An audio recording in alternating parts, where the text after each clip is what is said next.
here's a fun fact for you.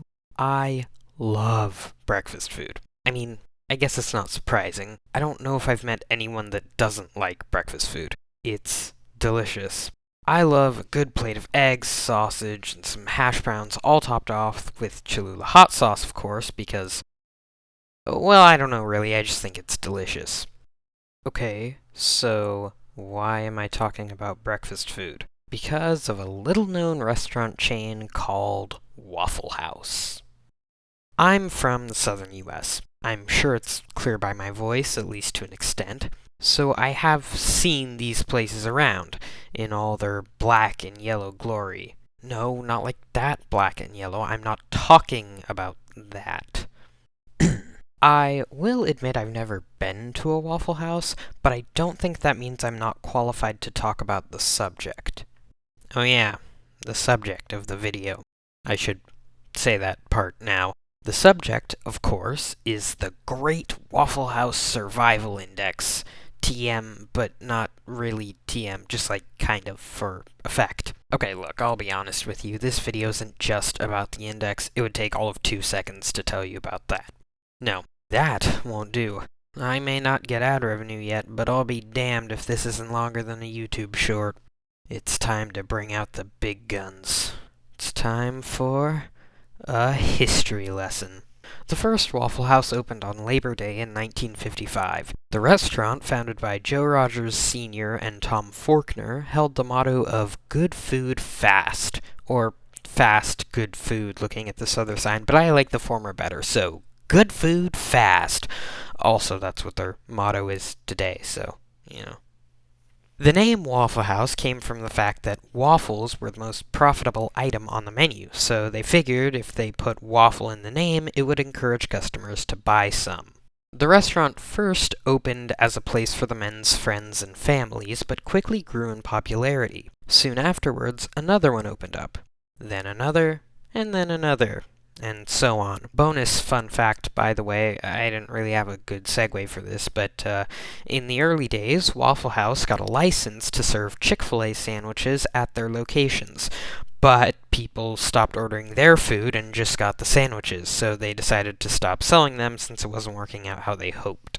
So now Waffle House was becoming a cultural phenomenon in the southern United States. Places were opening up left and right. By the end of the 80s, a mere 30 years after the first location opened, there were 351 locations across the US. This is where the index comes into play. In 2005, 50 years after the first Waffle House opened, Hurricane Katrina hit the city of New Orleans in Louisiana. As the Waffle House website tells it, 7 of the company's restaurants were destroyed and 100 more shut down, but those that reopened quickly were swamped with customers. This led to a realization. A game-changing realization. No, not like that game changer. Let me talk. The realization was opportunity calling. You know what swamped with customers sounds like to me? Profit. And the company agreed, so they started preparing. They geared up, buying portable generators for their restaurants and creating manuals that prepared employees for dealing with disasters. Since then, if a disaster struck nearby a Waffle House, there was only one place to go. The Waffle House. That's a bit repetitive, but you get the point. They even got themselves a mobile command center, which also looks like it might operate as a food truck of some kind, but I'm not really sure. Now, I may come off as making fun of this in the way that I'm talking about it, and honestly, I kind of am. I think it's a little bit ridiculous, but honestly, the work that they do does help people. It's good, and it helps. The website talks about how it gives people a sense of normalcy through all the chaos, and honestly, I think that's probably true. I mean, I've never been in a hurricane, I live too inland for that, but if I did find myself in a natural disaster, I would absolutely go find a Waffle House to get some warm breakfast. So, right, there's the actual video topic. The Survival Index. I didn't find very much information on the development of the actual index, other than the fact that the term was coined by former FEMA administrator Craig Fugate? Fugate. I'm going with Fugate. The term was coined by former FEMA administrator Craig Fugate in 2011. So, thanks, Craig. If it wasn't for you, this video wouldn't have been possible.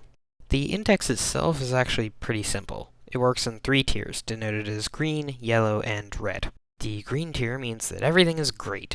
The restaurant is operating as expected, and nothing significantly damaging has happened.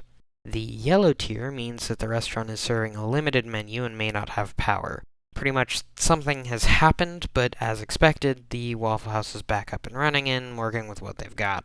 The red tier means that the restaurant is closed, which I guess means like nuclear winter or something, because I don't really know what else is capable of stopping these guys. So, yeah, there you go. Now you know more than you ever needed to know about Waffle House and its great survival index. Well, that's all. Go eat some breakfast food or something. Yeah, this was a short video, but longer than a YouTube short. Longer than 3 minutes. Take that, YouTube.